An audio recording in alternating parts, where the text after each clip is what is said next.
ජේසු පිහිටයි ඔබ හැම දෙනෙක්ටම. ඉතින් දෙවියන් වහන්සේට ස්තුති කරමින් අපි තවත් දවසක දේව වචනේ ඉගෙන ගන්න යනවා. අද අපි කතා කරන්න යන්නේ කිතුණු පවුලකට වැදගත් වෙන කාරණා 10ක් ගැන අපි කතා කරන්න යනවා. ඉතින් මේ 10 කොටස් දෙකකට බෙදෙනවා. පළමු කොටස් 5 කාරණා 5 ස්ත්‍රියක් විදිහට වැදගත් වෙන අනුගමනය කළ යුතු කරුණු කාරණා සුද්ධ බයිබලයේ දේ වචනය ඇසුරින් අපි බලන්න යනවා. ඊට පස්සේ පුරුෂයෙක් ලෙස අවධානය දිය යුතු කාරණා 5ක් දේව වචනය ඇසුරින් අපි බලන්න යනවා. ඉතින් සුදාමි වහන්සේ තමයි මේ මඟ පෙන්වීම දුන්නේ මට යාචනා කරද්දී මේ කාරණා සම්බන්ධයෙන් කතා කරන්න කියලා. ඉතින් සමහර විට ඔබට හිතෙන්න පුළුවන් මම තාම විවාහ වෙලා නැහැ, නැත්නම් මම වැන්දබුවක්, මේ කාරණා කොහොමද මට අදාළ වෙන්නේ කියලා. අදාළ වෙන්නේ මෙහෙමයි. ඔබ වැන්දබුවක් වෙන්න පුළුවන්. එතකොට ඔබට මම මේ උදාහරණයක් කියන්නේ ඔබට ඒක තව කෙනෙක්ට ගොඩනගන්න, තව කෙනෙක්ට මේ ගැන කියලා දෙන්න, ඒ වගේම ඔබ මේ ගැන දැනුවත් වෙන එක ඒ නිසා වැදගත් වෙනවා. ඔබට ප්‍රශ්නයක් විසඳද්දී, කාට හරි දෙයක් සුභාරංචි කියද්දී, පවුල් ගොඩනගද්දී මේ දේවල් වලදී උමනා වෙනවා. ඒ වගේම ඔබ විවාහ වෙලා නැති කෙනෙක් නම් මේ දේවල් අනිවාර්යයෙන්ම දැනගන්න අවශ්‍යයි. මොකද විවාහ වුණාම මේ දේවල් ඔබට වැදගත් වෙන්න යනවා. ඉතින් අපි යාචනා කළ පටන් ගමු. යේසුස් ක්‍රිස්තුස් වහන්සේගේ නාමයෙන් ස්වර්ගයේ වැඩ සිටි දෙවියන් ඔබට යාචනා කරනවා. අද දවසේ දේව වචන ඉගෙන ගන්න අපිට අපේ හදවතට ඔබ වහන්සේ ආසාවක් දීපු නිසා ඔබ වහන්සේට ප්‍රථම කොට ස්තුතිවන්ත වෙනවා. ඒ වගේම මේකට එරෙහිව තියෙන බාධා සියල්ල බන්ධන සියල්ල බඳිනවා පොළොවේ ස්වර්ගයේ යේසුස් ක්‍රිස්තුස් වහන්සේගේ නාමයෙන්. ස්වාමීනි අපගේ සිතට මේ දේවල් තේරුම් ගන්නට, ධාරණය කර ගන්නට අවශ්‍ය ඇදහිල්ල දුන මැනව. ඒ වගේම මේවා අහද්දි තව තව අපේ ඇදහිල්ල වැඩි කළ මැනව. ඕ ස්වාමිනී මේ තුල අපට මඟ පෙන්වුව මැනව. දේවාශනය තුල අපට ආශිර්වාද නිදහස් කළ මැනව. යේසුස් ක්‍රිස්තුස් වහන්සේගේ නාමයෙන්. ඉතින් අපි පළවෙනිට බලන්න යනවා හිතෝපදේශ 15:13. හිතෝපදේශ 15:13. අපි පළවෙනිටම ස්ත්‍රිය ලෙස, බිරිඳක් ලෙස නැත්තම් කොහොමද අපි ඉන්න ඕනේ, ස්වාමි පුරුෂයා වෙනුවෙන් අපි කරන්න ඕනේ දේ කොහොමද ඉන්න ඕනේ, පවුලක අපේ වගකීම මොකද්ද, දෙවියන් වහන්සේ අපිට මොනවාද කියලා තියෙන්නේ කියලා තමයි අපි දේව වචනය ඇසුරින් අපි බලන්න යන්නේ. හිතෝපදේශ 15:13 කියනවා දෘෂ්ටිමත් සිත මුහුණ පැහැපත් කරයි, එහෙත් සිතේ ශෝකයෙන් ආත්මය බිඳෙයි කියලා තියෙනවා. දෘෂ්ටිමත් සිත මුහුණ පැහැපත් කරයි, එහෙත් සිතේ ශෝකයෙන් ආත්මය බිඳෙයි. අපි මේ සම්බන්ධයෙන් මේ පදේ තේරුම් ගැනීම උදෙසා අපි තව පදයක් බලන්න යනවා. හිතෝපදේශ 17:22. එතන කියනවා දෘෂ්ටිමත් සිත හොඳ ඖෂධයකි, නමුත් බිඳුණු ආත්මය ඇට වියලවයි කියලා. ඉතින් මේ තැන් දෙකේම මේ දෘෂ්ටිමත් සිත ගැන කතා කරලා තියෙනවා සිංහල බයිබලයේ, සිංහල පරිවර්තනයේ. නමුත් අපි බලන්න යනවා මේක ඉංග්‍රීසි බයිබලයට එද්දී මෙතන මේ එන්නේ දෘෂ්ටිමත් සිත නෙවෙයි, මෙතන එන්නේ හදවත, මෙරි හાર્ට්. ඒ වගේම මේ මෙරි වචනේ ඇවිල්ලා තියෙන්නේ ග්‍රීක භාෂාවෙන් be glad කියන වචනයටම සමගාමීව තමයි ඇවිල්ලා තියෙන්නේ. එතනත් අපි තව පදයක් බලන්න යනවා මේක තේරුම් බේරුම් කරගන්න. ගීතාවලිය 68:3 ගීතාවලිය 68:3 ගීතාවලිය 68:3 එතන කියනවා නුමුත් ධර්මිෂ්ඨයෝ සතුටු වෙත්වා, දෙවියන් වහන්සේ ඉදිරියේ ප්‍රීතිමත් වෙත්වා, එසේ ඔවුහු සන්තෝෂයෙන් ප්‍රීතිමත් වෙත්වා. මෙතන මේ දුෂ්ටයෝ දෙවියන් වහන්සේ හමුවේ විනාශ වෙත්වා, නමුත් ධර්මිෂ්ඨයෝ සතුටු වෙත්වා, දෙවියන් වහන්සේ ඉදිරියේ ප්‍රීතිමත් වෙත්වා. එම් තමයි මෙතන කියන්නේ මේ සතුටු වෙත්වා කියන්නේ be glad in the Lord. ඉතින් ඒක තුලින් තමයි මේ merry heart කියන දේ ග්‍රීක භාෂාවෙන්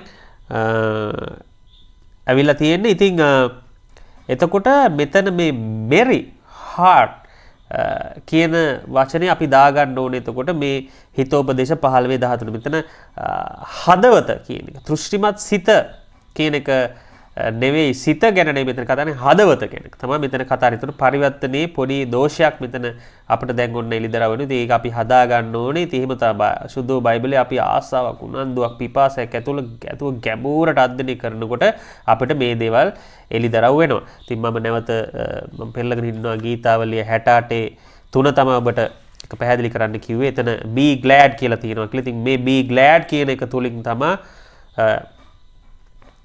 ඇවිල්ලා තියෙන merry කියන දේ merry heart ඒ කියන්නේ joyful heart කියන එක නැවත මම පෙරලා ගන්නවා.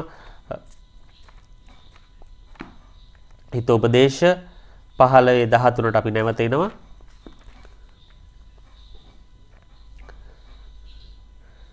දැන් අපි බලනකොට එතකොට හදවත මේ තුලින් කියන්නේ joyful ප්‍රීතිමත් සිනහ විපදිච්ච හදවතකින් මුහුණ පැහැපත් කරනවා.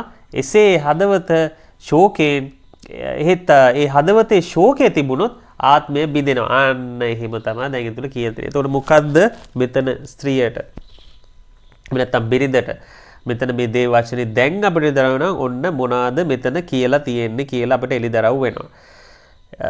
ඒ කියන්නේ මේ අපේ හදවත අපි දුක සහිත තැන්වලට අපි දුකෙන් කනස්සල්ලෙන් අපි හිටියොත් ඒ වගේම මේ ඒ තුල අපි ස්වාමිපුරුෂයත් එක්ක අපි බෙදා ගන්න ගියොත් අදහස් කමියුනිකේට් කරන්න ගියොත් sannivedana ඒ තුල කරන්න ගියොත් එහෙම ඒක සාර්ථක වෙන්න යන්නේ නැහැ. අපි joyfully ඒ තියාගන්න ඕනේ joyfully කියන්නේ අපි හදවත අපි තියාගන්න ඕනේ ප්‍රීතිමත් තැනක ඉතාමත් යෝග්‍ය යහපත් තැනක සතුටෙන් සිනහව ඒක පේන්නේ මුහුණේ මුහුණ පැහැපත් කරයි කියලා දෙන. ඒක ඒ වගේම තව මෙතෙන් දෙයක් මම එකතු කරන්න කැමතියි. ඔබට මතක ඇති දෙවියන් වහන්සේගේ මුහුණ සොයන්න කියලා ලේකම් පොතේ තියෙනවා. නපුරු මාර්ගات දෙවියන් වහන්සේගේ මුහුණ එතන අපි කතා කරලා තියෙනවා මීට කලින්. ඒ මුහුණ කියන්නේ දෙවියන් වහන්සේගේ හදවත සොයන එක කියලා. දේව වාචනය තුලින් දෙවියන් වහන්සේගේ කැමැත්ත බලන්න ලස්සනට ඒක ගැලපෙන හැටි. එතකොට මෙතන මේ මුහුණ පැහැපත් කරයි. මුහුණේ තමා කියවෙනවා හදවතේ තියෙන දේ ස්ත්‍රියගේ හදවතේ ඒ කාන්තාවගේ බිරිඳගේ හදවතේ තියෙන දේ මුහුණෙන් තමා පේන්නේ. මුහුණෙන් පේනවා. ඉතින් එතකොට මුහුණ ඇද්ද වෙලා මුහුණ බෙරි වෙලා මුහුණ ශෝක බරිත වෙලා දුක් වෙලා තියෙනවා කියන්නේ හදවත හරි තැනක නැහැ. ඉතින් හදවත අපි හරි තැනක තියා ගැනීම වැදගත් ස්ත්‍රියක් විදිහට බිරිඳක් විදිහට ඒ තුලින් තමයි ඔබේ මුහුණෙන් ඒ ප්‍රීතිය හදවතේ තියෙනා වූ ප්‍රීතිය එළියට එන්නේ. ඒක ස්වාමි පුරුෂයා දකින්න. ඔහුත් ඒ තුලින් ඔහු ආලෝකයක් දකින්න. ඔහු මුහුණේ ඒක කියවන්න යනවා. ඒ වගේම ඔබත් ඒ තුල ශක්තිමත් නැත්තම් මොනවද කියතිනේ මේ හදවතේ තියෙන ශෝකයෙන් ඔබගේ ආත්මය බිඳෙයි කියලා. ඉතින් හරි. එතන පැහැදිලි දැන් මම හිතන්නේ ඔබට හොද්දට මේක පැහැදිලි වෙනවා. එහෙම දිගටම දිගින් දිගට තියාගෙන ඉඳ හදවතේ ශෝකය දුක කනස්සල්ල තියාගත්තොත් ඒක පීඩනයක් වෙනවා. ඒක දුකට පීඩණයට හැරෙනවා. ඊට පස්සේ ඒක තුලින් ආත්මය ඔබේ බිඳෙන්න යනවා. ආත්මය බිඳෙනවා කියන්නේ මොකද්ද? ඒකෙන් ඔබ අනිත් කෙනාට පුරුෂයාට විතරක් නෙවෙයි ඔබටම හානියක් කරගන්න යනවා. ඔබගේ ආත්මය බිඳෙනවා කියන්නේ ආත්මය කඩා වැටෙනවා. දුර්වල වෙනවා. ඒ ශක්තිමත්කම නැති වෙන ඔබට යාඥා කරන්න තියෙන පිපාසය දේ වචනේ කියවන්න මේවා ටික ටික අඩු වෙගෙන යනවා. ඒ වගේම සම්පූර්ණයත් එක්ක තියෙන සම්බන්ධතාවයට මේක ප්‍රශ්නයක් වෙනවා. ඒක විතර නෙවෙයි ඔබටම ඒක ලොකු හානියක් වෙනවා. ඔබේ යට බින්දෙන්නේ මෙතන කියලා නෑ. ඒකෙන් වෙන කෙනෙක්ගේ ස්වාමිපුරුෂයාගේ නැත්තම් යාළුවාගේ නෑදෑයගේ නෙවෙයි. ඒක ඔබටම තමයි හදවතේ දිගටම ඔබ ඒක තියාගන්න ගියොත් ඒක ඔබේ හදවතටම ඔබේ ඇඟටම ඔබේ ආත්මයට තමයි ඒක ප්‍රශ්නයක් වෙන්නේ. නැවත අපි බලමු ඒකමටම මම තව පදයක් දුන්නා හිතෝපදේශ 17:22 තිබාන එතන කියන තෘෂ්ටිමත් සිත හොඳ ඖෂධයකි. අපි කතා කරා මේ තෘෂ්ටිමත් සිත කියන එක හරි ගැස්සෙන්න ඕනේ හදවත කියලා ප්‍රීතිමත් හදවතක් කියලා. ඉතින් එතකොට ප්‍රීතිමත් හදවත හොඳ ඖෂධය. ඖෂධයක් කියන මෙතන අදහස් වන්නේ a cure, a healing to your heart, healing to your body, healing to your mind, healing to your soul, healing to your spirit. මොකක්ද තෘෂ්ටිමත් සිත කියලා මෙතන තියෙන එක අපි හදාගත්ත ප්‍රීතිමත් හදවතක්. හදවත ඔබ හරි තැනක ප්‍රීතිමත් තැනක තියාගත්තොත් යහපත් තැනක හොඳ කන්ඩිෂන් එකේ ඔබ හදවත තියාගත්තා කියන්නේ ඒක ඔබේ මුළු සර්වාංගයටම ඖෂධයක්. ඒක සරුවාංගෙටම හොඳ කියෝ එකක්, හොඳ හීලිං එකක්. ඒක සිත තුලින් නික්මෙන්න යනවා හොඳ වයිබ්ස්, හොඳ දේවල් නික්මෙන්න යනවා. ඒක ඔබට ඖෂධයක්. ඖෂධයකින් මොනවද කරන්නේ? ඖෂධයකින් කරන්නේ යහපත් දේ. ඒකෙන් සුවය දෙනවා වගේ, සනීපයක් දෙනවා වගේ මේකේ ඒක අදහස් කරලා තියෙන්නේ තෘෂ්ටිමත් හදවතකින්, ප්‍රීතිමත් හදවතකින්, යහපත් යෝග්‍ය හදවතකින්, හොඳ කන්ඩිෂන් එක තියෙන හදවතකින් ඔබට හොඳ සනීපයක්, සහනයක්, සැහැල්ලුවක් මුළු සරුවාංගෙටම ගේන්න. නමුත් බිඳුණු ආත්මය ඇටයි වියලවයි. අපි කලින් 15-13 කතා කරා එහෙම හදවත තිබුණ නැත්නම් ආත්මය බිඳෙනවා කියලා. මෙතන කතා කරලා දෙනවා බිඳුනට පස්සේ මොනවද වෙන්නේ කියලා. බලන්න බිඳුණු ආත්මය ඇට වියලවයි. ඊට පස්සේ බිඳුණු ආත්මය තවත් ඔබ දුර්වල කරන්න යනවා. ඔබගේ ශරීරයට ඒක ප්‍රශ්නයක් වෙන්න යනවා. ඔබ තවත් දුර්වල වෙන්න යනවා. ඔබ දිගටම හදවත ඒ කන්ඩිෂන් එකේ තියාගන්න. ඒක නිසා ස්ත්‍රියට උන පළවෙනිම කාරණය අපි කතා කරන්නේ කිතුණු පවුලක් ශක්තිමත්ව තියාගෙන ඉන්න. කිතුණු පවුලකට වැදගත් වෙන කාරණා 10ක් අද කතා කරන්නේ. මම කිව්වා මේක අපි කොටස් දෙකකට බෙදනවා. දෙවෙනි කොටස් පහ පුරුෂයා එමෙ නැත්නම් ස්වාම පුරුෂයා වෙනුවෙන්, ඒ වගේම පළවෙනි කොටස් පහ ස්ත්‍රී එමෙ නැත්නම් බිරිඳ වෙනුවෙන්. ඉතින් බිරිඳ පළවෙනිම කාරණාව මේ හදවත හොඳ කන්ඩිෂන් එක, හොඳ යහපත් යෝග්‍ය මට්ටමක ප්‍රීතිමත් තැනක ප්‍රීතිමත්ව හදවත ජෝයිෆුලි ජොලිතමත්ව තබා ගන්න එක ඊටාම වැදගත්. මේ ඔබගේ ස්වාම පුරුෂයා සමග ඔබගේ පෞල් සංවිධානයේ පෞල් ඒකකයට ඔබ කමියුනිකේට් කරන්න උත්සාහ කරන්න එපා. හදවත වැරදි තැනක තියාගෙන moods වලින් එම නැත්නම් එකේ මුහුණේ ඉරියව් වලින් ඔබ හදවත තුලින් තියෙන අදහස්, හදවත තියෙන කන්ඩිෂන් එක මුහුණෙන් තමා පේන්න යන්නේ. ඉතින් ඒක නිසා මුහුණේ සිනාවක් තියන ප්‍රීතියෙන් හදවත හොඳ තැනක තියාගෙන ප්‍රීතියෙන් ඔබ නිතරම ඉන්න ස්වාමින් වහන්සේ තුල තමයි මේ ප්‍රීතිය එන්න යන්නේ. ඉතින් ඒක ඊටාම වැදගත්. ඒක තමයි අපි පළවෙනි කාරණේ විදිහට කතා කරේ. දෙවෙනි කාරණාවට අපි යන්න යනවා. මේ දෙවෙනි කාරණාවට අපි පෙරලා ගමු හිතෝපදේශ 11:22. හිතෝපදේශ 11:22 දෙවනාසික වචනේ අපි අධ්‍යයනය කරන්න යනවා. ඒ තුල අපි ආශිර්වාද ලබන්න යනවා. ඊට වැදගත් කාරණා කීපයක් අපි කතා කරන්නේ අද. ඌරෙකුගේ හොස්සේ ලූ රන් මුදුවක් යම්සේද නුවණ නැති රූපත් ස්ත්‍රියද එසේමය.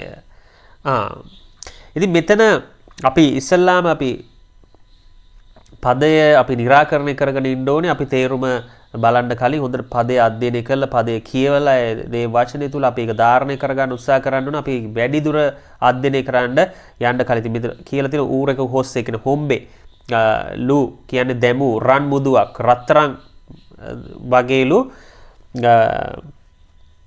නුවණ නැති රූපත් ස්ත්‍රියක් රූපවත් කාන්තාව ස්ත්‍රියක් බිරිඳක් එසේබළු නුවණ නැති කෙනෙක්. ඉතින් ඌර එතකොට අපි මෙතන කියන්නේ ඌරා කියන සතා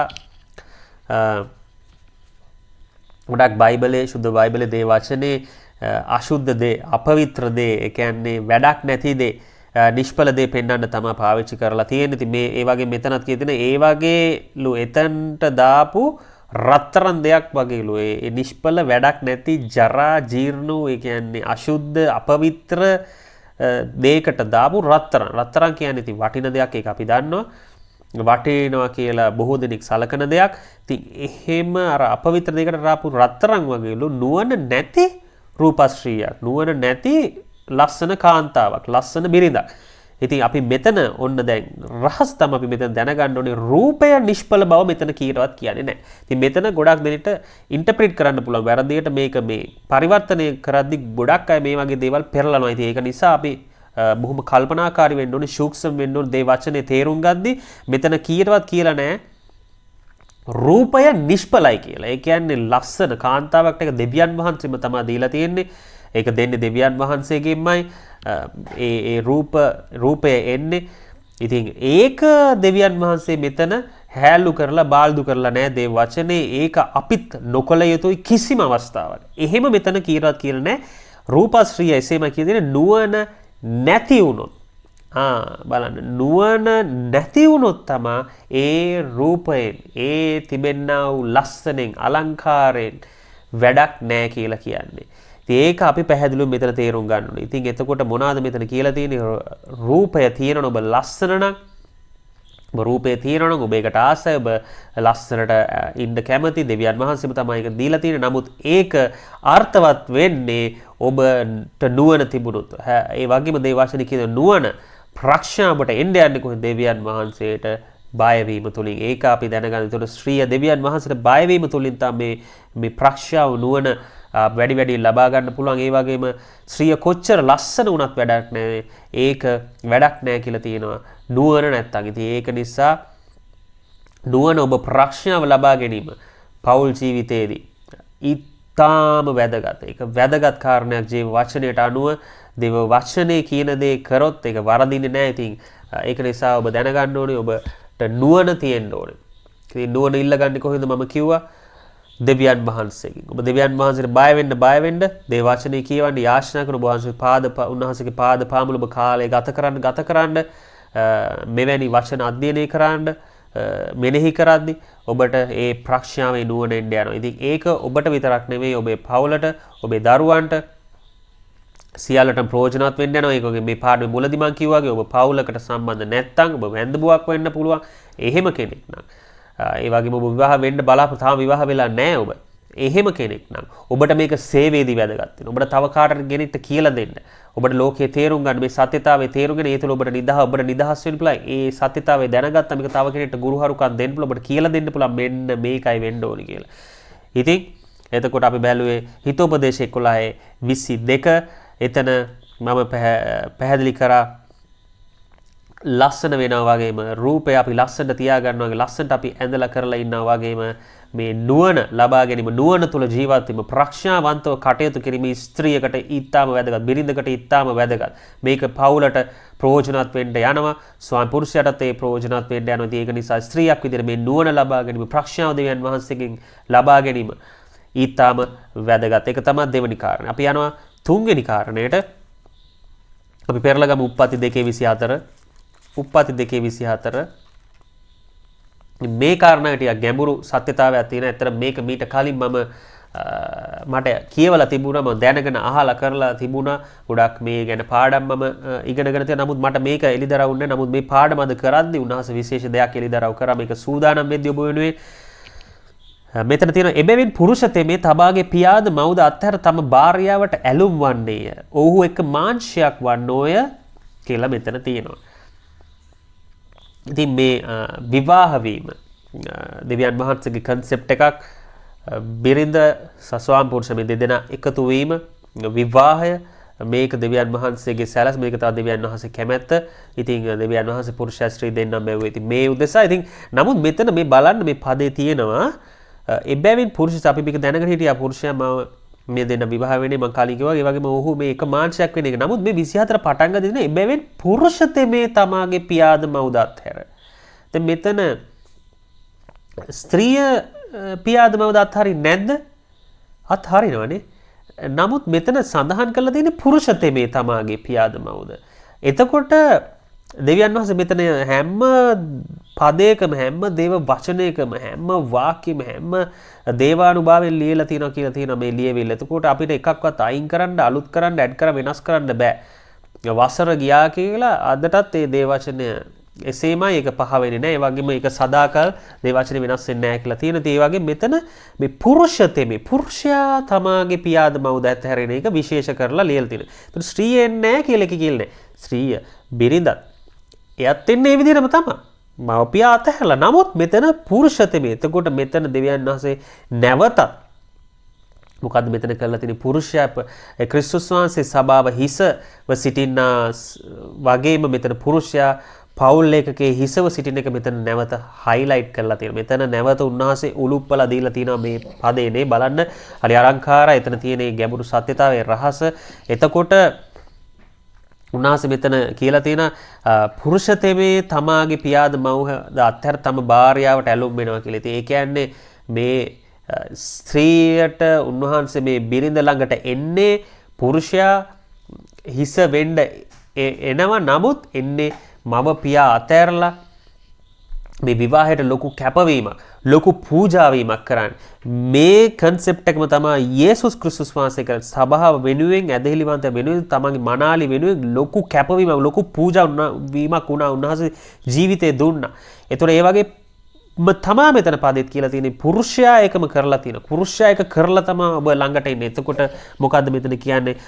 බිරිඳ දැනගන්න ඕනේ තම වගකීම් ඉටුක තම පුරුෂයාට සහාය වෙන්න.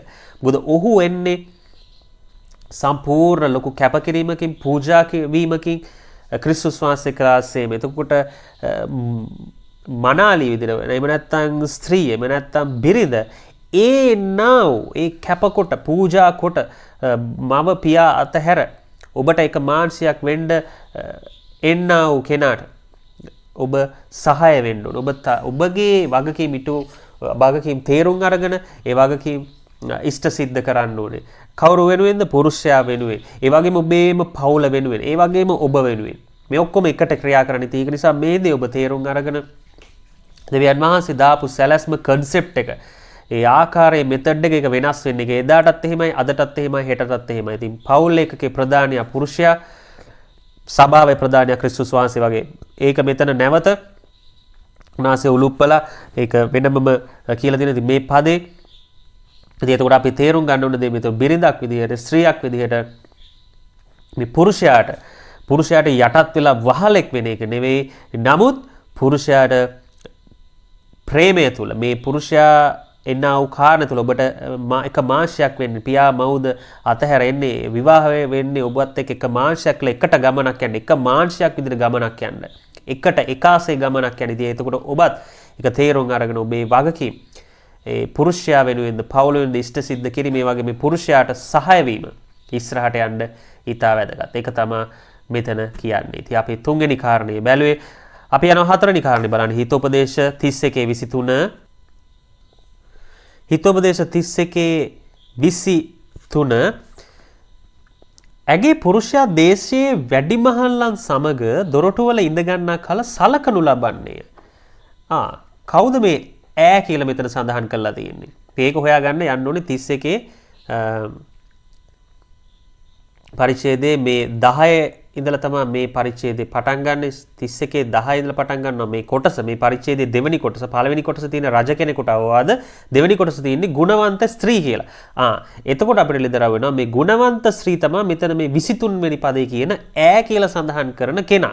ඒතර ගුණවන්ත ස්ත්‍රියගේ තියෙන ලක්ෂණ ගුණවන්ත ස්ත්‍රියක් කරන්න ඕනේ මොකක්ද කියන එක තමයි මෙතන මේ 23 අපි දැන් එලිදරව් කරගන්නට යන්නේ මේ 23 කියවලා.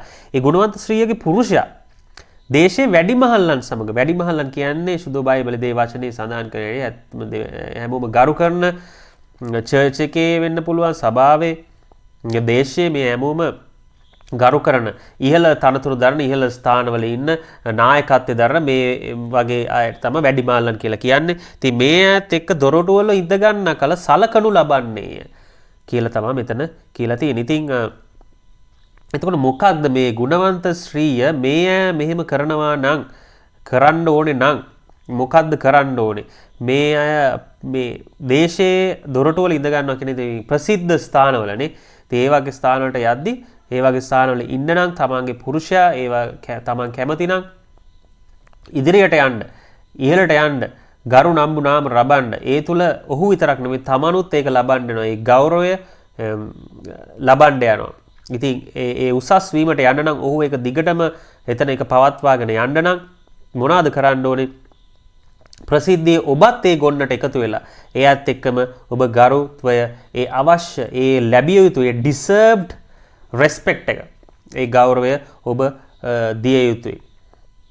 හරියටම ඒකත් දේ වචනේ ප්‍රකාරයට මනාලිය සභාවේ හිස ක්‍රිස්තුස් වහන්සේට දෙනවස්සේ පවුලේ හිස ස්වාමි පුරුෂයා. තුන මෙතන අපි කතා කරන්නේ ස්ත්‍රිය සම්බන්ධ කරුණු 5. ස්ත්‍රිය තුන්වෙනි කාරණේ තමයි ඒක ස්ත්‍රිය ඒ අවශ්‍ය ගෞරවය ඩිසර්ව්ඩ් රෙස්පෙක්ට් එක දෙන්න ඕනේ පුරුෂයාට. ඒ වගේම මේ ප්‍රසිද්ධ ස්ථානවල වග බලා ගන්න ඕනේ වැරදි කතා නොකරන දුර්වලකම්. වැරදි වලට වඩා මෙතන හරිම වචනේ දුර්වලකම් කතා නොකරන්න ඒ වගේ ප්‍රසිද්ධ ස්ථානවල වගේම සභාවත් එක්ක ඔබේ නෑදෑයෝ ඔබේ යාළුවත් එක්ක ඔබේ දෙමාපියන් වෙන්න පුළුවන් සහෝදර සහෝදරයන් වෙන්න පුළුවන් ඔබ දන්න කියන අය වෙන්න පුළුවන් ඒ වගේම ස්වාම පුරුෂයා දන්න කියන අය වෙන්න පුළුවන් ඕන නොදන්න අය වෙන්න මේ කායත් එක්කවත් ඔබ ස්වාම පුරුෂයාගේ පුරුෂයාගේ ඔබේ පවුලේ දුර්වලතා කතා නොකර සිටින්න ඔබ වග බලා ගන්න ඕනේ. ඒ වගේම ඒ ගරු කරනවා වගේම මේකත් නොකර සිටීම. අර පළවෙනි දේ කරන්න ඕන එක කිරීම ඔබගේ කාරණයක්. ඒ වගේම දෙවෙනි දේ ඔබ නොකිරීමට වග බලා ගැනීම ඔබේ කාරණයක්. ඔබ නොකරන්න වග බලා ගන්න ඕනේ මොකද්ද මේ දුර්වලකම්.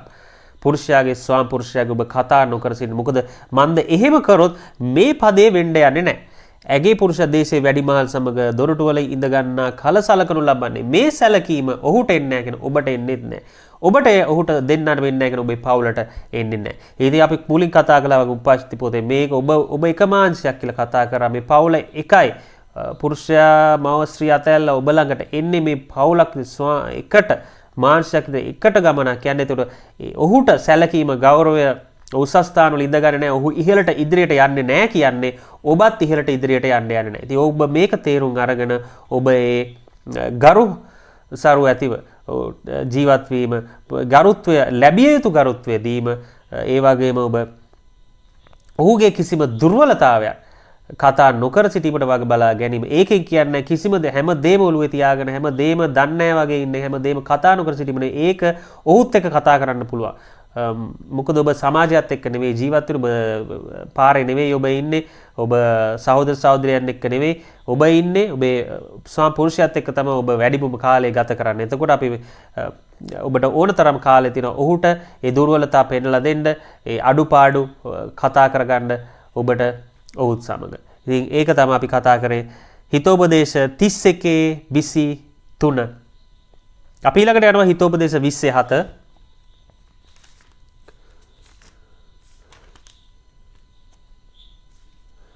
හිතෝපදේශ 27 තමාගේ ඇද නැතිකමෙන් හැසිරෙන්න ධර්මිෂ්ඨයෙක්ය. ඔහුට පසු ඔහුගේ දරුවෝ වාසනාවන්තයෝ වෙති. ඉතින් අපි කලින් ඒ වගේ මේක බලන්න මේක කොහොමද ස්ත්‍රියට අදාළ වෙන්නේ? නැත්තම් බිරිඳට මේක කොහොමද මොකද්ද මේක තුල තියෙන ප්‍රයෝජනය? තමාගේ ඇද නැතිකමෙන් හැසිරෙන්න ධර්මිෂ්ඨයෙක්ය. ඔහුට පසු ඔහුගේ දරුවෝ වාසනාවන්තයෝ වෙති කියලා මෙතන කියදෙන. ඉතින් මේ ඇද නැති කමින් හැසිරෙනවා කියන්නේ මොකද්ද? පුරුෂයා නිර්භීතව ඉන්නවා. ස්ථිරත්වයෙන් නිසකකම ඇතුව. ඒ වගේම ඔහු ධර්මිෂ්ඨයෙක් කියන එක මෙතන මම එලිදරව් කරගත්ත දේ තමයි. කියන්නේ ඔහු ඇදහිල්ල තුල යනවා කියන එක. මොකද ධර්මිෂ්ඨ වෙන්නේ ඇදහිල්ලෙන්. ඒ වගේම ධර්මිෂ්ඨයා ගමන් කරන්නේ ඇදහිල්ල තුල.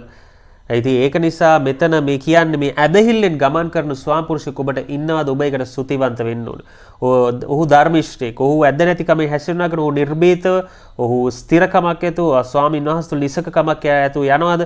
ඒකට ස්තුතිවන්ත වෙලා ඔහුට ඒකට පන්නරයක් තව රුකුලක් වෙන්න ඕනේ. මොකද ඊළඟ පදේ කියනවා ඒ දේ ඔහුට පසු ඔහුගේ දරුවෝ වාසනාවන්ත. ඒක තුල ඔහුගේ දරුවෝ කියන ඔහු තනියෙන් දරුවා දන්නේ. ඒක ඔබගේ දරුවෝ වෙනවා. එතකොට මේ පවුලේ දරුවෝනේ. එතකොට ඒ දරුවෝ මොනවද කරන්නේ? දරුවෝ ආපස්සට යන්නේ ඔබගේ පරම්පරාව හදන්නේ දරුවෝ. දරුවෝ ඉදිරියට යන්න යනවා. දරුවෝ හදන්න යනවා. ඒ තුල තමා ඔබේ පරම්පරාව ඉස්සරහට යන්න යන්නේ. ඒ තුල තමා දෙවියන් වහන්සේට ගෞරවය මහිමේ එන්නේ. ඒ තුල තමා පළදරනවා කියන දේ අර්ථවත් වෙන්නේ. ලෝකයා දකින්න යන්නේ. ඔබ ගැන, ඔබේ දරුවෝ ගැන, ස්වාම පුරුෂයා ගැන, ඔබේ පවුල ගැන කතා කරන උන් දෙවියන් වහන්සේට කතා කළේ මහිමේ දෙන්න යන්නේ. ඒක නිසා එතකොට ඒ නිර්භීතකමෙන්, ඒ ධර්මිෂ්ඨකමෙන්, ඒ ස්ථිරකමෙන්, නිසකකමෙන් ඇදහිල්ලෙන් ඉදිරියට යන ස්වාම පුරුෂයෙක් ඔබට ඉන්නවද? ඔබ ඒ ගැන ස්තුතිවන්ත වෙන්න, ඒක ගැන සතුටු වෙන්න, ප්‍රීතිමත් වෙන්න. ඒ වගේම ඔබට නෑ කියලා හිතනවාද? ඔබ ඒ ගැන මොනවද කරන්න ඕනේ? කනස්වල වෙලා මේ කිය ඒ ගැන දුක් වෙවි ඉන්න නෙවෙයි, ගැන යාඥා කරන්න. මේක තමයි ඔබට වෙන්නේ. ඔබේ ස්වාම පුරුෂයා ඇද්ද නැතිව යනවා නම් ඒකට වඩා ඊට වඩා ආයි මොනවද? එච්චර තමයි එහෙනම් අවශ්‍ය. මොකද ඒ තුල ඔබේ දරුවෝත් වාසනාවන්ත වෙන්න යනවා, ඔබේ පවුල ආශිර්වාද ලබන්න යනවා, ඒ තුල ඔබේ පරම්පරාව හැදෙන්න යනවා, ඔබ සඵලවත් වෙන්න යනවා, ඔබ පළදරන මේ සියල්ල ඉෂ්ට සිද්ධ වෙනවා. ඔබ ඇද නැතුව ඔබ නොබියව ස්ථිරව නිසකකම ඇතුව ඉදිරියට යනවා නම්. ඉතින් මේක ඉතාමත් වැදගත්. මේක ඔබ අයිඩෙන්ටිෆයි කරගෙන මේක තියෙනවා නම් ස්තුති කරන්න. වගේ මේක නැත්තම් ඔබ යාඥා කරන්න.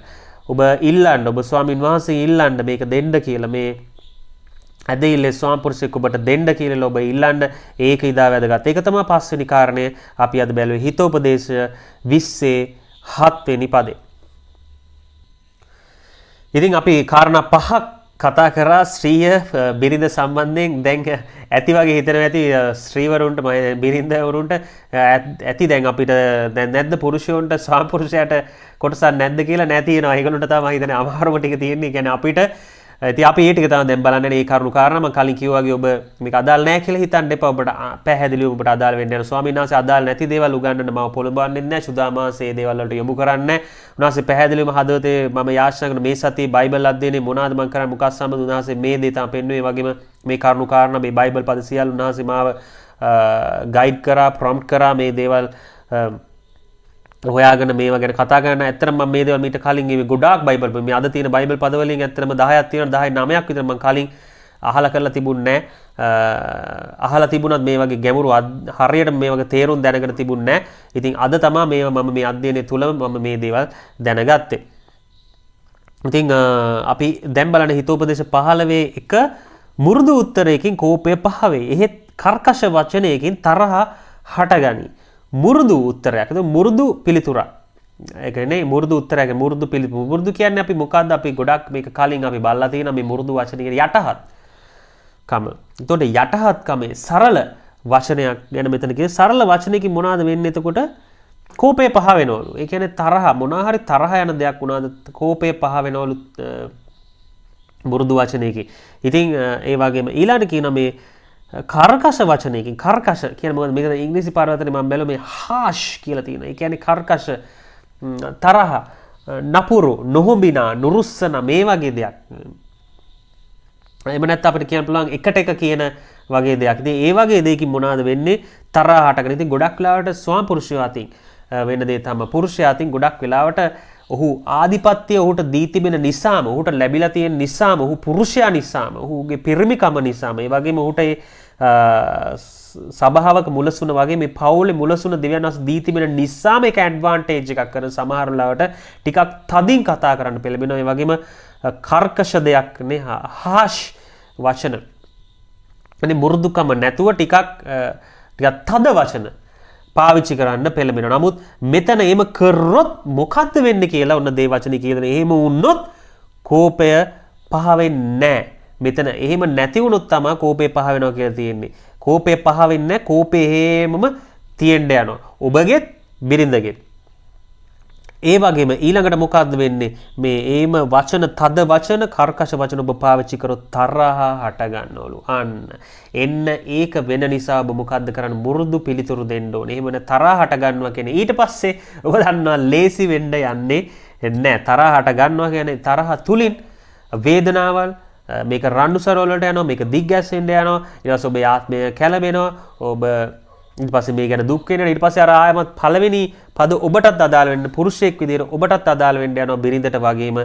මේක බිරිඳගේ අපි කතා කරපු පළවෙනිම කාරණා හිතෝපදේශ 15:13 ඒ හදවතේ සතුට ප්‍රීතිය සිනාව නැති වෙන්න මෙන්න මේක හේතුවක් වෙන්න යනවා. ඔබ තදින් කතා කරොත් තද වචන මු르දු නැති උත්තර ඔබ දෙන්න ගියොත් ඔබ තමයි හේතුවක් වෙන්නේ ඒ බිරිඳට ඒ හදවතේ දුක තියාගෙන ඒ තුල මුහුණ ඇද කරගෙන මුහුණ දුකෙන් ශෝකාන්විතව දිගටම ඉන්න. ඒ තුල ඊට පස්සේ බිරිඳත් එයාගේ ආත්මය දුක් සහිත ස්ථානයකට ගේන්න යනවා යට මිදුළු බින්දෙනවා කියලා අපි මේ වචන කතා කරා. ඒ වගේම ඒක තුල ඔබටත් යහපතක් වෙන්න යනවා. ඉතින් ඒක නිසා ඔබ වග බලා ගන්න පුරුෂයා හිස විදියට මාත් ඔබත් දෙන්නම අපි වග බලා ගන්න ඕනේ. මේක රහසක් මොකද්ද දේවචනේ අපිට කියලා තියෙනවා අපි මුරුදු උත්තරයක් දෙන්න ඕනේ.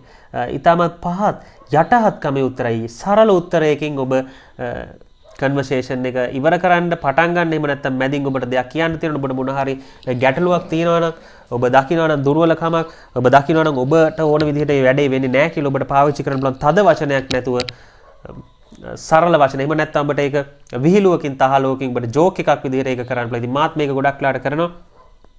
ඉතින් අත්දැකීමෙන් මම ඒක කියන්න කැමති.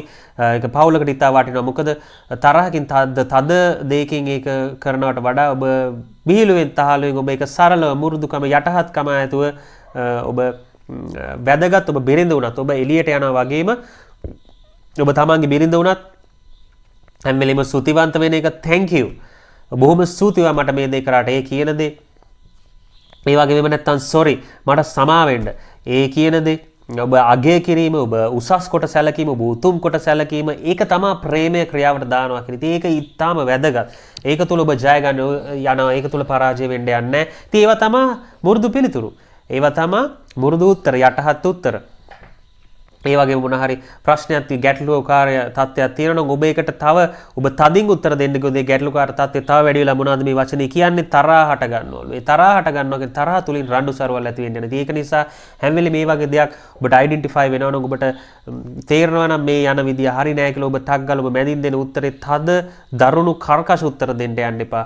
යටහත් මුරුදු පිළිතුරු දෙන්න. ඉතින් මාත් බොහෝ වෙලාවට උත්සාහ කරන මේක සමහරලාට අමාරුයි අපිට තද උත්තර තමයි යක්ෂයා දෙන්නේ. නමුත් ක්‍රිස්තුස් වහන්සේ අපේ තුල ක්‍රිස්තුස් වහන්සේගේ සිත අපේ තුල තියෙනවා. සුදාමාස අපේ තුල ඉන්නවනේ. සුදාමාස දෙන්නේ සුදාමාසගේ ඵලයක් තමයි මුරුදුකම නේ. බලන්න ලස්සනට ඒ ටික ගැලපෙන හැටි සුදාමාසගේ ඵලයක්. ආත්මයන් වහන්සේ තුල ඉපදෙන දෙයක්. ඒ කියන්නේ අපි ආත්මයන් වහන්සේ තුල නැවත ඉපදිලා ඉන්නවා නම් අපි ක්‍රිස්තුස් වහන්සේ පැලඳගෙන ඉන්නවා නම් අපි නැවත උත්පාදනය වෙච්ච කිතුණු හැටියට අපේ තුල තියෙන මුරුදුකම. මුරුදුකමේ ඵලය එළියට එනවා කියන මුරුදුකමේ උත්තර එන්න ඕනේ.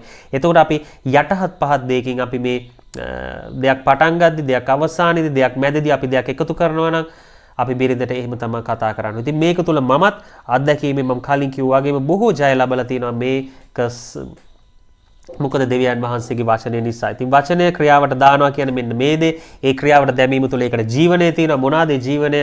ඔබ කිතුණු පවුල ඔබේ ශක්තිමත් කරගන්න යනවා. ඒ තුළ ඔබ ප්‍රීතිය, සමාදානය උත්පාදනය කරගන්න, නිෂ්පාදනය කරගන්න යනවා මේ වචනේ ක්‍රියාවට දැම්මොත්. හිතෝපදේශ 15 එක තමයි අපි බැලුවේ. ඊළඟට අපි යනවා හිතෝපදේශ 20:13. හිතෝපදේශ 20:13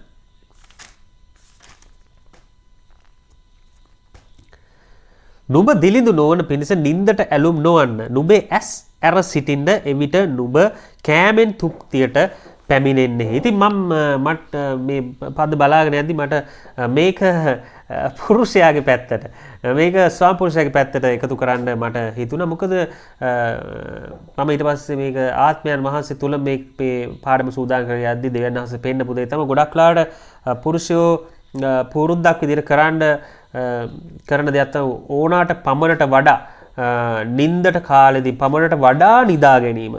ඉතින් මේකෙදි සමහර අය මම දන්න විදිහට පුරුද්ද විදිහට තියාගෙන මේ හවස නිදාගන්නේ. අපි රෑ උදේ පොඩ්ඩක් තියමුකෝ මේ හවසත් නිදාගන්නේ. මම හිතන්නේ ඒක යෝග්‍ය දෙයක් කියලා.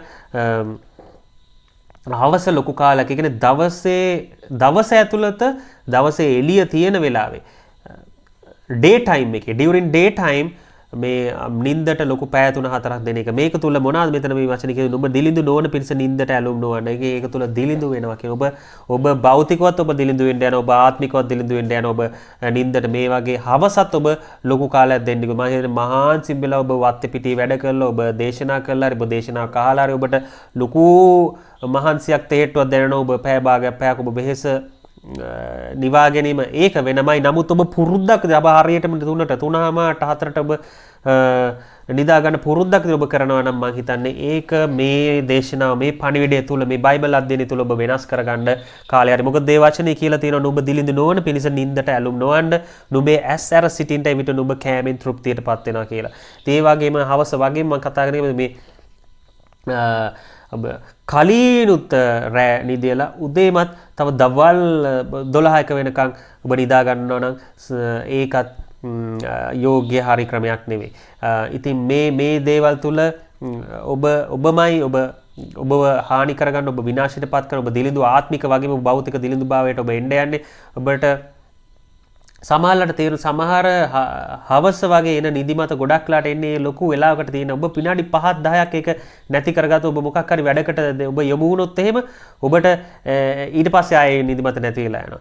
ඒ වගේම ඔබට උදෑසන පොඩි රහසක් මම කිය උදෑසන නැගිටිනකොට ඔබට උදේ ඇහැරෙනවා නම් ඔබ පොඩි වෙලාවක ඔබ ඒ වගේම තව විනාඩි 5-10ක් ඔබ මේ නැගිටීම එහෙම්මම ඔබ ඔබ ලයිට් එකක් දෙකක් දාලා ඔබ මොන හරි දෙයක් ඔබ පොඩි වැඩකට ඔබ යෙදෙන්න යනවනම් ඒක එහෙම නිදිමත නැතිලා. නමුත් ඔබ එහෙමම නිදිමත නැති නිදා ගන්නවා කියලා හිතුවොත් ඔය නිින්දම ඊට පස්සේ දිගටම ඊට පස්සේ තව පැය ගානකට නැගිටින්න යන්නේ. ඉතින් ඒක නිසා මේවා අපි තමන් මේක දෙවියන් වහන්සේ අපි වෙනුවෙන් කරන්න යන්නේ අපි තමා මේ තීරණ ගන්න ඕනේ. අපිට දෙවියන් වහන්සේ වචනේම කියලා තියෙනවා. උන්වහන්සේ ප්‍රේම කරන කෙනාට ධර්මිෂ්ඨයාට උන්වහන්සේ සුවදායක නිින්දක් දෙනවා කියලා. මෙහි නිින්ද පැය 24ම දෙන නිින්දක් නිදි බර වීමක් මේක මත්ගතියක් නෙවෙයි. මොකද මෙහෙම දුන්නේ නැහැ. මොකද සුද්ධාම බයිබලයේ කියලා තියෙන දේ වචනේ ගෝලයන්ට උන්වහන්සේ සැර කරා නිතරම ගෝලයන් නිින්දට පෙළඹෙද්දී නිදා ගන්න හදද්දී යාචනා නොකර. ඉතින් මේකේ වැදගත්කම මොකද මේ යාචනා කරන්න නිදිමත අපි ඉන්න ගියොත් අපි යාචනා කරන්න යන්නේ නැහැ. යාචනා කරන එක වැදගත්. මේක ආත්මික සටනක්. මේක තේරුම් ගන්න ඕනේ. ඉතින් ඒක යේසුස් වහන්සේත් කරලා පෙන්නන නිතරම ඔහු බයිබලයේ දේවචනේ කියලා තියෙන හැම වෙලේ නිදාගත්තා, මෙහි නිදාගත්තා, නින්දට වැටුණා කියලා ගොඩක්ලා යේසුස් වහන්සේ යාචනාවට පෙළඹුණා. මේ වෙලාවේ යාචනා කරා, උදෑසන යාචනා කරා, කන්දට ගිහිල්ලා යාචනා කරා, ගෝලයන්ගෙන් ඈත් වෙලා යාචනා කරා. ඒ වගේ අපිත් පෙළඹෙන්න ඕනේ නින්දට වඩා මේ යාචනාවට කාලෙ දෙන්න. ඉතින් පාන්දර හැරුණාමත් ඒකත් තව මම ඔබත් බෙදා ගන්න කැමති. ගොඩක් වෙලාවට මේ ස්වාමින් වහන්සේ තමයි ඔබට ඒ කාලෙ දෙන්නේ. ඔබ අවදි කරන්නේ ඔබට නිින්ද දෙනවා වගේම ස්වාමින් වහන්සේ තමයි මේ අවදි කරන්නේ. ඔබත් එක්ක කතා කරන්න උන්වහන්සේ තියෙන ආසාව නිසා. ඉතින් මේ වෙලාවට පාඩුවේ වොෂ්රූම් එකට ගිහලා টয়ලට් එකට ගිහිල්ලා ආයි නිදා ගන්න එපා. උන්වහන්සේත් එක්ක වචනයක් දෙයක් කතා කරලා පොඩි නිහඬ කාලයක් ගන්න. බයිබලේ පොඩ්ඩක් පෙරලන්න. එතකොට උන්වහන්සේ කතා කරන්න යනවා ඔබට. උන්වහන්සේ ආසයි උන්වහන්සේත් එක්ක කතා කරන, උන්වහන්සේත් එක්ක කාලය ගත කරන මනුෂ්‍යයාට. ඒ මනුෂ්‍යයාට උන්වහන්සේ රෙවලේෂන්ස්, උන්වහන්සේ මඟ පෙන්වි පුදුම රහස් කියන්න යනවා. ඉතින් මේක මගේ ජීවිතයේ අත්දැකීමක්. මම ඒක ඔබත් එක්ක මේක බෙදාගන්නේ. ඒ වගේ කාලෙන් පාන්දර 3ට ඔබට ඇහැරෙනවා වෙන්න පුළුවන්. ඔබට 4ට 5ට විශේෂයෙන් 3ට මට ගොඩක් වෙලාවට ඇහැරෙනවා. ඉතින් මේ වගේ වෙලාවලට පොඩි කාලයක් හරි ඔබ උත්සාහ කරන්න ආයමත් පෙරලා කොටේ අනිත් පැත්ත දාගෙන නිදාගෙන පොඩි කාලයක් දෙවියන් වහන්සේට දෙන්න. උන්වහන්සේ පුදුම රහස් මේ උදෑසන යාචනාවේදී උන්වහන්සේ කතා කරන, උන්වහන්සේ එලිදරව් කරන, මඟ පෙන්වීම දෙන ඔබට ඊළඟ දවසේ. ඉතින් ඊළඟ දවසේ ඔබ යක්ෂයා හම්බෙන්න කලින්, මොකද ජීවිතේ දවල් එනවා මනුෂ්‍යයා තුලින් එක එක දේවල් තුල ලෝකයේ තුලින් යක්ෂයා ඔබට මුණ ගැහෙන්න යනවා. ඔව් පරීක්ෂා දාන්න යනවා. ඒක නිසා මේවට කලින් ඔබ දෙවියන් වහන්සේ හම්බෙලා දෙවියන් වහන්සේත් කාලයක් ගත කරලා ඔබේ ආත්මික ඔබ ස්ට්‍රෙන්ත් එක අරන් තිබුණොත් ඔබ ආත්මයෙන් වහන්සේගෙන් පූර්ණ වෙලා තිබුණොත් මේ දේවල් ඔබ ලෙහෙසියෙන් ඔබට මූණ දෙන්න පුළුවන්. මේ යක්ෂයාගෙන් ජය ගන්න පුළුවන්. ඉතින් ඒක නිසා මේක වැදගත්. ඉතින් අපි ඒ බැලුවේ හිතෝපදේශ 20:13 පදේ. මම හිතනවා මම ඔබට මේ දේවල් තුලින් ඔබට දිරිගැන්වීමක් එනවා කියලා. ඉතින් පුරුෂයෝ විදිහට අපි මේක කරන්න ඕන. අපි නිින්ද අඩු කරගෙන නිදා ගන්න නැතුව ඉන්න එක නෙමෙයි. මම ආයෙමත් ඔබට කියන්න කැමතියි. මොකද වචනේම තියෙනවා නිින්දක් දෙන්නේ සෝදායක නිින්දයක් දෙවියන් වහන්සේ කියලා. ඒක නිසා අඩු කර පුළුවන් තරම් කාලය දෙවියන් වහන්සේට දීම වැදගත්. ඒ වගේ මම කිව්වා හවස ඒක මම අනුමත කරන්නෙම නැහැ. නමුත් ඔබට මහන්සි නම් ඔබට නිදා ගන්න පුළුවන්. ඒ වගේම මේ උදෑසන යාචනාව ඉතා වැදගත් කියලා. ඒකම රෑ වුණා ඔබ රෑට වැඩි තිබුණ ගොඩක් ලාට දැන් මම උදාහරණයක් ගත්තොත් මේ බයිබල් අධ්‍යයනය කරද්දී මේ වගේ දෙවියන් වහන්සේ වෙනුවෙන් වීඩියෝස් හදද්දී මේ ගීත නිර්මාණය කරද්දී බයිබල් අධ්‍යයනය කරද්දී යාචනා කරන ගොඩක් ලාට මටත් රෑ වෙනවා. නමුත් මම රෑ වුණා කියලා ඒක හේතුවක් කරගන්නේ නැහැ. උදේ නැගිටින්න නැතුව ඉන්න. උදේ දවල් වෙලා නැගිටින්න ඒක හේතුවක් කරගන්නේ නැහැ. අපහසු වුණත් ඒක හේතුව කී නැතුව කාලයක් තිබුණා වෙන්න පුළුවන්. අවුරුදු ගානකට කලින් එහෙම තිබුණා. නමුත් දැන් මම කීකටවත් ඒක හේතුවක්. මම රෑ වුණා. මම දෙවියන් වහන්සේ වෙනුවෙන් රෑ වුණේ. මම මේ වැඩේ කරේ. මම ඔබ වෙනුවෙන් කරේ කියලා මම ඒක බිරිඳට කියන්න යන්නෙත් නෑ. මම ඒක දෙවියන් වහන්සේට කියන්න යන්නෙත් නෑ. මම ඒ කාරණා පැත්තක තියලා කොච්චර රෑ වුණත් මොන වැඩේ කරත් අනිත් දවසේ කොහොම හරි මට පුළුවන් උපරිම උදෑසන මම නැගිටලා මම පටන් ගන්නවා දෙවියන් වහන්සේගෙන් දවස. උන්වහන්සේට මහිමේ ගෞරවය දෙන්න පිණිස මම අහන උන්වහන්සේගෙන් ආත්මයන් වහන්සේත් කතා කරනවා. මොනවාද ස්වාමීනි අද දවසේ මම වහන්සේට මහිමයටපත් කරන්නේ. මම දේශනාවක් කරන්න, මම බයිබල් අධ්‍යයනය කරන්න, මම නැත්තම් දේශනාවක් අහන්නද, මේ හැමදේම මිනිස්ටර් කරනවා කියන්නේ දෙවියන් වහන්සේට මේ දේවල් තමයි. සේවය කරනවා කියන්නේ මොනවද මම බිරිඳ වෙනුවෙන් දෙයක් කරන්න, නැත්තම් මම අසරණ සරණ මොන හරි කෙනෙක් වෙනුවෙන් දෙයක් කරන්න, නැත්තම් වහන්සේට විශේෂ මඟ පෙන්වීමක් තියෙනවද මම කොහේ හරි යන්න. ඉතින් මේ වගේ දේවල් මම උන්වහන්සේත් කතා කරනවා අහනවා. ඉතින් මේකම තමයි ඔබත් කරන්න ඕනේ. අපි යනවා හිතෝපදේශ 18:22 ඊළඟ කාරණේ බලන්න. ඉතින් අපි පුරුෂ විදියට කරන්න ඕනේ දේ, අපි ස්වාම පුරුෂයා විදියට කරන්න ඕනේ දේ පවුලක් ශක්තිමත් තියාගන්න, පවුල තුළ ප්‍රීතිය සමාදානය තියාගන්න අපි බලන්නේ. හිතෝපදේශ 18:22 හිතෝපදේශ 18:22 භාර්යාවක සම්බ කරගන්නා යහපතක් සම්බ කරගන්නේ ඔහුට ස්වාමින් වහන්සේගෙන් කරුණාවද ලැබේ. ඉතින් මේක කියන්නේ මේ පුරුෂයා දැනගන්න ඕනේ උට භාර්යාවක් ඉන්නවා නම් ඒකට සුතිවන්ත වෙන්න. ඌට බිරිඳක් ඉනෝ සුතිවන්ත. මොකද මේ බිරිඳ ඌට ලැබෙන්නේ මේ වචනේ කියලා දෙවියන් වහන්සේගේ. මේ බිරිඳ කවුරුරේ අඳුල්ලා දෙන්න වෙන්න පුළුවන්. කාගේ හරි මාර්ගයෙන් දැනගන්න ගත්තා වෙන්න පුළුවන්. නමුත් ඔබ දැනගන්න මේකේ ප්‍රයිම් සෝස් එක, ප්‍රයිමරි සෝස් එක, මේක මූලික සෝස් එක මේක කොහෙන්ද එන්නේ? මේක දෙවියන් වහන්සේගෙන් තමයි ඔබට ලැබෙන්නේ. ඒ අනුමැතිය දෙවියන් වහන්සේගෙන් ලැබෙන්නේ. බිරිඳ ඔබට ලැබෙන්නේ දෙවියන් වහන්සේගෙන් ලැබෙන දායාදයක්. ඉතින් මේක ඔබ මේකට සුතිවන්ත වෙන්න ඕනේ. විශේෂයෙන් ඒකට මම තව උදාහරණයක් දෙන්න කියන සමහරලාට සමහර වයස පහුවෙලත් අවුරුදු 40 ඉපවා ගිහිල්ලත් සමහරලාට මම මේක උන්ට කරන අගෞරවයක් නෙවෙයි හේත රිදව ගන්න එපා. නමුත් මම සත්‍යතාවය කතා කරන දෙවියන් වහන්සේ සමහරට එහෙම ඉන්නවා. ඉතින් අපි දැනගන්න ඕනේ අපිට හරි වයස් කාලෙදී අපිට යෞවන වයසේදී අපිට බිරිඳක් හොඳ යහපත් බිරිඳක් අපිට ලැබිලා තියෙනවා. අපි ඒකට සුතිවන්ත. ඒක දෙවියන් වහන්සේගෙන් තමයි අපිට හම්බෙලා තියෙන්නේ. ඉතින් ඒ වගේම ඔබට එහෙම බිරිඳක් නැද්ද? ඔබ තවමත් පසුතැවෙ, ඔබ තවමත් දුකෙන් කනස්සල්ලෙන් ගත වෙන ඔබ ඉල්ලන්න ඕනේ යාළුවෙන්වත් අම්මා තාත්තාගෙන්වත් එහෙම මෙහෙන් නෙවෙයි. ඔබ පත්‍රය ඇඩ් එක දාන එකවත් ඔබ චර්ච් එකට ගිහිල්ලා ඒක දුක කී කී ඉන්න එකවත් නෙවෙයි. ඔබ දැනගන්න ඕනේ ඔබ සොයන්න ඕනේ බිරිඳක් දෙවියන් වහන්සේමයි. ඒතර දෙවියන් වහන්සේ තමයි ඔබට යහපත් බිරිඳක් ඔබට දෙන්න යන්නේ. ඉතින් මේ පදේ තමයි මේ පදේක තමයි කියලා තියෙන්නේ භාර්යාවක සම්බ කරන. කියන්නේ භාර්යාවක් ඔබට ඉන්නවද ඔබ සුතිවන්ත වෙන්න. මොකද මේක දෙවියන් වහන්සේක ඔබට ලැබිලා තියෙන දායාදයක්. උන්වහන්සේගේ කරුණාව මේකෙනුත් පිළිඹු වෙන්නේ. මේකෙන් ඔප්පු වෙන්නේ උන්වහන්සේගේ ග්‍රේස් එක ඔබට තියෙන ෆේවර් එක අනුග්‍රහය. ඒක තමයි. ඒක නිසා පුරුෂයෙක් විදිහට ඔබට බිරිඳක් ඉන්නවනේ. ඉතින් මම සුතිවන්ත වෙනවා. කෙන්යා මට දෙවියන් වහන්සේ දීපු නිසා ඒක පැහැදිලිවම මම දන්න එක කිසිම මිනිසෙක්ගෙන් ආපු දෙයක් නෙවෙයි. ඒක දෙවියන් වහන්සේගෙන් ආපු අනුමැතිය. දෙවියන් වහන්සේ තුලම තමයි මට ඒ බිරිඳ හම්බෙලා තියෙන්නේ. ඉතින් මම දැනගන්න එක සුතිවන්ත වෙන්න පුරුෂයෙක් විදිහට මේ සුතිවන්ත වීම තුල තමයි හැම වෙලේම අපේ පවුල තව තවත් කිතුණු පවුලක් විදිහට ඉදිරියට යන්නේ, ඉස්සරහට යන්නේ, ඉහළට යන්නේ, ශක්තිමත් වෙන්නේ, සමාදානෙ රැකෙන්නේ, ප්‍රීතිය රැඳෙන්නේ ඒ සුතිවන්ත වීම තුල. මන්ද දෙවියන් වහන්සේගෙන් ආපු දෙයට අපි දෙවියන් වහන්සේට සුති කරන්න ඕනේ. ඉතින් අපි යනවා හතරවෙනි කාරණාවට. 1 තෙසලෝනික 5:11 1 තෙසලෝනික 5:11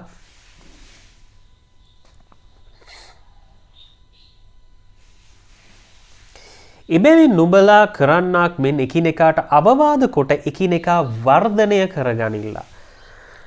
රයිට්, මොකක්ද මේ කියන්නේ? එබැවින් නුඹලා කරන්නාක් මෙන්, ඒ කියන්නේ අපි දැන් කරනවා වගේම අපි කිතුණු විදිහට, ඒ කියන්නේ අනිවාර්යයෙන් මේක කරන්න ඕන දෙයක්. කරොත් කියලා නෑ, කරන්න ඕන දෙයක්. ඒක නිසායි මේකේ මෙහෙම කියලා තියෙන්නේ. දිගටම එකිනෙකාට අවවාද කොට එකිනෙකා වර්ධනය කරනවා. ඉතින් මම මෙතෙන්දි රහසක් බෙදාගන්න කැමති. කෙන්නේයි මමයි මගේ බිරිඳයි. අපි ගොඩක් වෙලාවට මේ මීටින් එකට මම කියන්නේ ෆැමිලි මීටින්ග්ස් කියලා. ගොඩක් වෙලාවට අපි දාන පොඩි ෆැමිලි මීටින් එකක් හැමදාම වගේ අපි මේක දානවා. සමහරට පැයක් වෙනවා, සමහරට මේක පැය 3ක් විතර යනවා, සමහරට කියනවා දැන් අතට ඇති කියලා. ඉතින් ඒ වෙනකම් අපි ෆැමිලි මීටින්ග්ස් දානවා. මොකද්ද මේ ෆැමිලි මීටින්ග්ස්? ඉතින් මේකේ වැදගත් මේක තමයි මේ අපි දෙන්න ඒ කියන්නේ කමියුනිකේෂන්ස්.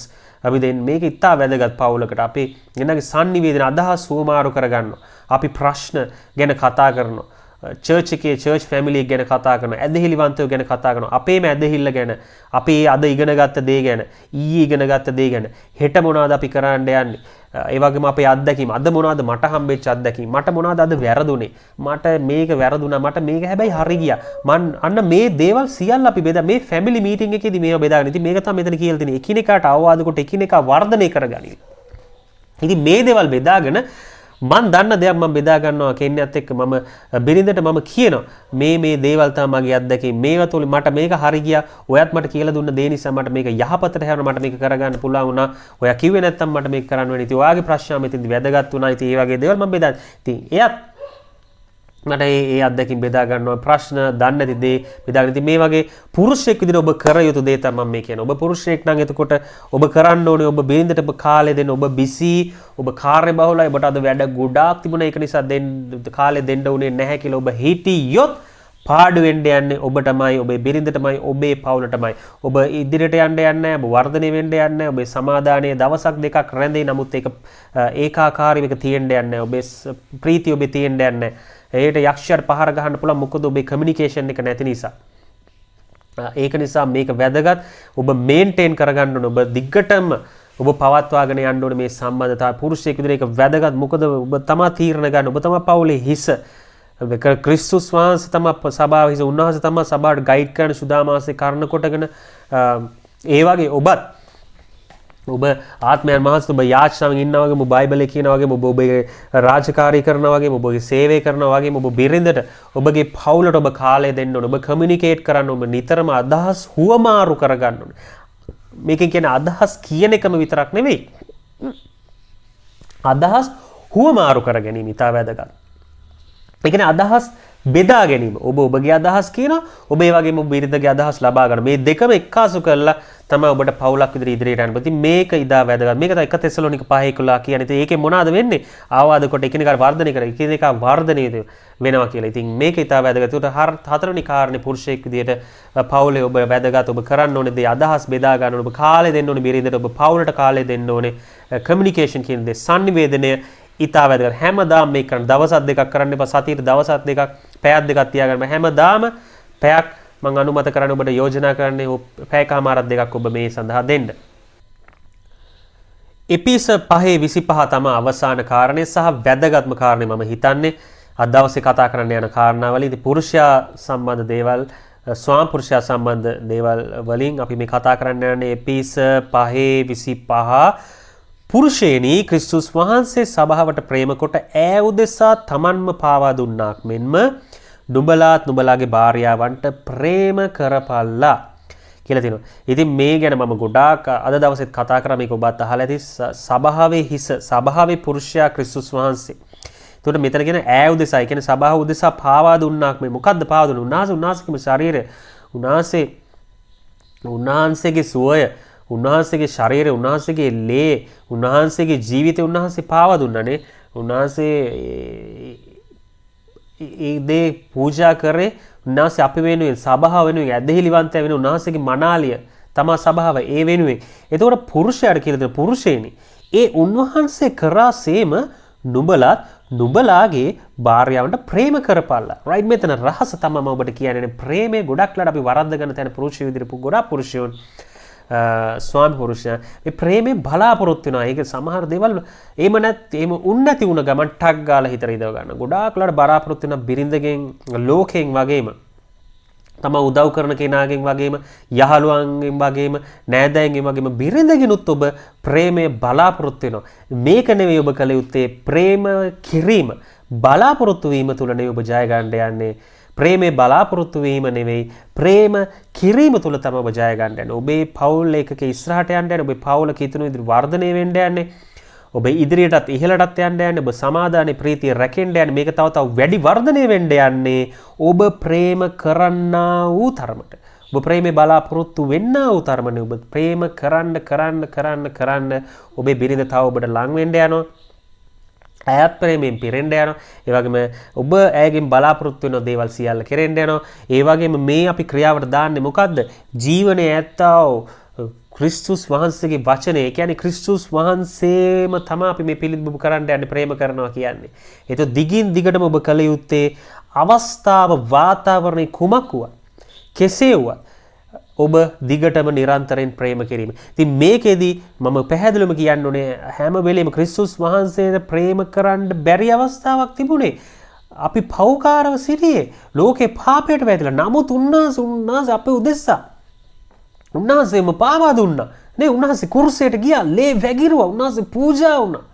ඉතින් අපිත් වාතාවරණය අරක මෙහෙමයි, මේක මෙහෙමයි, මේක මට ඕන විදිහට උන්නේ නැහැ, එයා මේ විදිහට කරන්නේ නැහැ, ඒක නිසා අමාරුයි, මේක නිසා අමාරුයි, වාතාවරණය අමාරුයි, අද හොඳ දවසක් නෙවෙයි, අද මට බිසි, අද මට රස්සා මේ වගේ බිසි, අද මේ කාර්යකාරී, එහෙම ඔබට කියන්න බෑ. එහෙම ක්‍රිස්තුස් වහන්සේ කිව්වා නම්, එහෙම හිතුවා නම් අදටත් අපි ගැලවිලා නැහැ, අපි මිදීම ලැබලා නැහැ, අපි තවම පරාජිතයි, අපි තවම යක්ෂයාගේ වහල්ලු. නමුත් අපි ජය ලැබලා ඉන්නවා ස්වාමින් වහන්සේ තුල. ආමේන්, හාලෙලූයා. අපි දෙවියන් වහන්සේගේ දරුවෝ, අපි දෙවියන් වහන්සේ තුල ප්‍රීතිමත් සෙනගක්, අපි ක්‍රිස්තුස් වහන්සේගේ සභාවේ අපි කොටස් අවයව මේ පංගුකාරකමට අපි ඇවිල්ලා තියෙන ක්‍රිස්තුස් වහන්සේ අපි වෙනුවෙන් කරපු දේ. ඉතින් ඒ වගේම අපිත් පවුල තුළ ජය ගන්න යන්නේ ඔබ මේ දේ දිගටම කරගෙන ගියොත්. මොකද්ද මේ දේ? ප්‍රේම කිරීම. උන්වහන්සේ ක්‍රිස්තුස් වහන්සේ කරාසෙම ඔබත් දිගටම බලාපොරොත්තු වීම නෙවෙයි ප්‍රේමය. ප්‍රේමය ප්‍රකාශ කරන්න. ප්‍රේමය කරන්න. ප්‍රේමයේ ක්‍රියාවට දාන්න. ප්‍රේමය කියන්න. ප්‍රේමය පෙන්වන්න.